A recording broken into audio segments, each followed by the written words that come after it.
Hello, beautiful.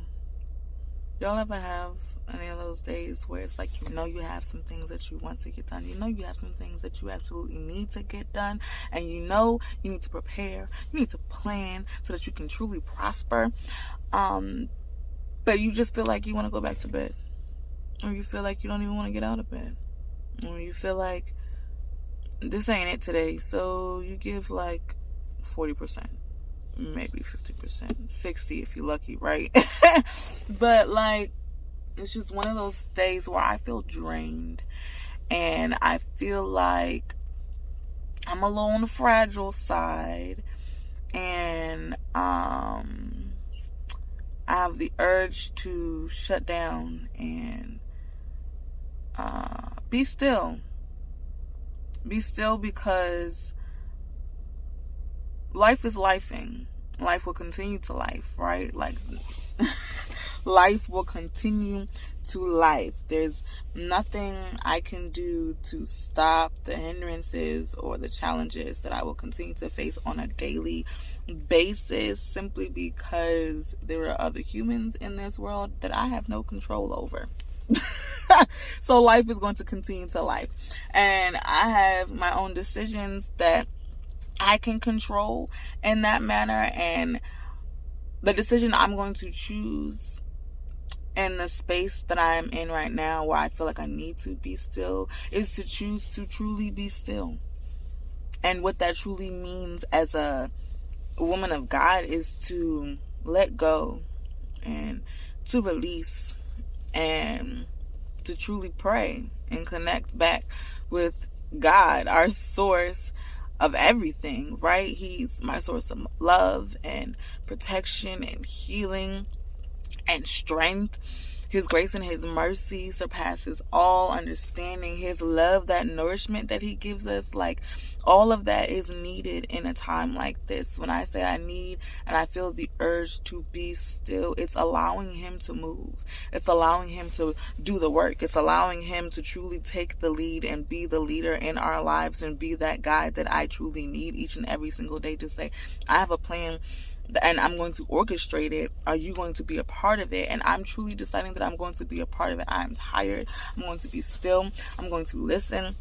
I'm going to do what he's asking me to do, be who he needs me to be, become exactly the woman, the version that he sees fit for me to be. Not that I had seen fit for myself or had tried to orchestrate for myself, because that plan wasn't working in the first place, right? It never was going to become prosperous like I truly believed that it could. I would have maybe succeeded a little bit, but I could never amount to the amount of glory or abundance that God truly has prepared for me and my family, as long as I continue to walk and talk and to move and allow him to truly have my being, to truly be the vessel, willing and ready to be used. Like I completely tell him each and every single day, I am a vessel. This is just me. This is the shell, and I am operating in it. I'm just here on loan. He created it for me to be here on this earth, on this side of heaven, on loan, because the body that he has for me on his side is completely different from this one. This is just the flesh.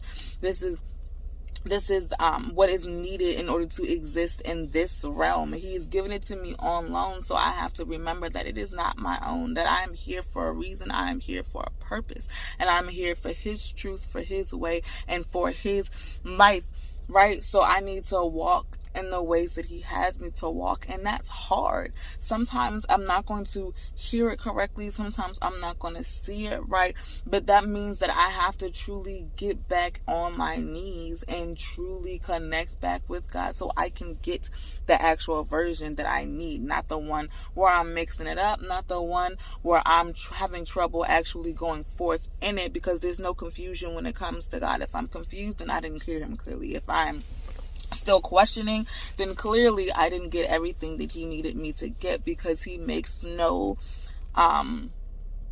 wrongs. He didn't choose the wrong person. He didn't ask the wrong person. He didn't tell the wrong person. He gave me everything that I Taylor needed, you needed, so that we can prosper in this life, that we can process and be truly successful and live in the abundance that he truly has for us, if we truly do things like be still and accept what he has for us, be still and truly listen to what's next, to know that in these moments and in these times when we connect back with him, sometimes it's just so that we can truly have a deeper conversation. Okay, God, maybe you're saying that this one, you're starting to coast a little bit. And if I'm coasting, that means you're going downhill. If you're going downhill, then I'm not connecting upwards to him. I'm just rolling out.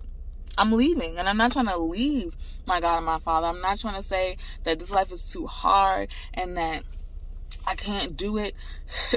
Even though it feels like most days I can't do it. But coasting is only going downward. And if I'm coasting in this relationship with him, then I'm not truly connecting with him. I'm truly just doing the things that I feel like I need to do to check off the box, to say that, oh, I talked to him today. Oh, I read his word today. We're going to do it again tomorrow. But that's not how you build a relationship. You don't just have one quick conversation that you have on repeat. You don't just have one quick read that you just were going on and just found randomly at some point. You need to truly talk, seek, and find him, because he is out there and he is ready and he is willing to talk to each and every single one of us if we put forth the actual effort to seek after him. Because we need his guidance. We need his strength. We need his love. We need his attention. We need that attentiveness, because we don't have it ourselves. As much as we want to say that we got our backs and we know what we need and we know that we're going to be successful all on our own, we don't have the power or the strength or the mindset to even do that. Can we do it and manipulate our way through it? Yes, we could manipulate our way through it, but it's not going to truly make us happy. Because then we're going to be continuing to seek after more. Oh, I have to have more. Oh, I got to fill this itch. Oh, I got to fill this void. And if I can't fill this void, then I'm going to continue to seek somewhere else where I know I can get a little bit, just so that I can fill what I need in this moment and continue to search out for what is going to be the next thing that is going to fulfill it. When all in all, the voids that we keep trying to fill are the connection and that spiritual love that we have for our God and our Father, because he is waiting for us. He's already talking to us. It is us that is hindering our own selves. It is us that's blocking our own selves, believing that we have our strength on our own, believing that we have the knowledge on our own, believing that our plans will succeed all on ourselves, believing that we can walk and talk in this world, move and have our own being, doing what we want to do, and everything is going to be okay and copacetic, when all in all it's not. Because clearly, boo-boo, you still got some issues that you need to work on, or you wouldn't be going to bed crying. You still got some things that we need to work on, or we wouldn't be still looking for love in all the wrong directions. Like, it's not that hard to connect back with our source. It's just the fact that we know we have so much funk in us, so many flaws that are attached and a part of this, that we don't even want to have to talk about it with God. When he knows, he's the one that truly knows about each and every single one of them. But we think that if we don't talk to him about it, that we're hiding it from him, when he knows more about it than even we do. He understands it more than even we do. So if we talk to him about it, he can help us get to the source of the issue, the source of the problem, so that we can truly move on and move past from the things that's been holding us holding us back all along. Because we all each have our own separate issues. It's just a matter of, can he get to our hearts enough to soften it to a point where you can say, what do I need to do to change? What do I need to do to be better? What do I need to do in order to truly succeed in the things that God has set for me to succeed in? To truly speak out, to be bold, to be confident, to truly be the individual that he needs to be, to truly be that unicorn in all its uniqueness, because I am set apart. I am different. I do not look like everybody else. I do not act like everybody else. I truly seem like a light in the midst of the darkness simply because my light shines differently than others. And when your light shines differently in others, other people can see that. Other people want that. Other people itch and yearn for something like that because you got something, and that's something I want. And I want to know how exactly I can get there. But you don't know my story. I don't know your story. I don't know what I'm going to have to go through in order to get to the prosperous land that he has for me. And I don't know what you're going to have to go through in order to get to the prosperous land that he has for you, but I know he has it for you. I know he has it for me. I know there's going to be a journey. I know there's going to be a process. I know there's going to be a progression, but it's going to all start with that mindset. It's going to all start with that decision. It's going to all start with that connection. It's going to all start with you saying, God, I love you.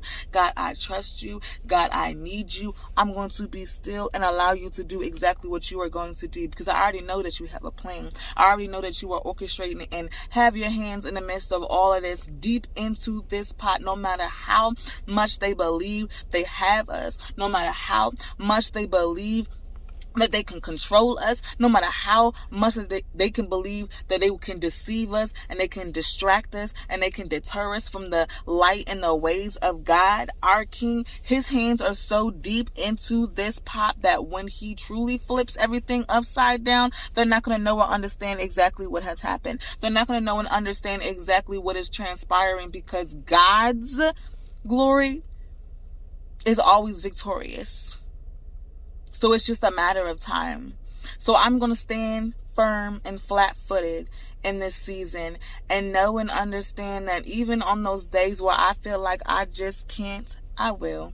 Even on those days where I feel like my strength is weakened, I'm completely fragile and completely broken, I know it's not my strength that I have to depend on. I know it's not my own might that I have to depend on, because God's strength is already within me. God's might is already within me. God, my source, the Holy Spirit, he's already flowing through me, telling me what I need to say. He's already telling me the things that I need to fix, the things that I need to do to get my life together. And he's helping me to help other people, because he said, I have a voice and I need you to use it. If you're going to be a vessel, you're going to be used. And I know you all out there are vessels as well. And I know there's plenty of chosen people out there as well. And we need to truly step into that. Be bold in this season, because these other foes, these enemies are truly being bold out here in these streets, and they're not caring. So why are we caring anymore?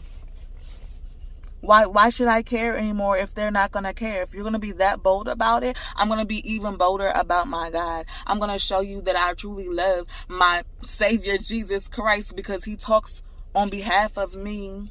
He talks on behalf of you. So you have no right and no say to do all the things that you've been out here doing, and neither do I. But what I need to do is go ahead and speak out for my God. So I truly hope that y'all do the things that you are supposed to be doing. Wake up, be about your business, stay connected in that prayer corner, push, pray until something happens.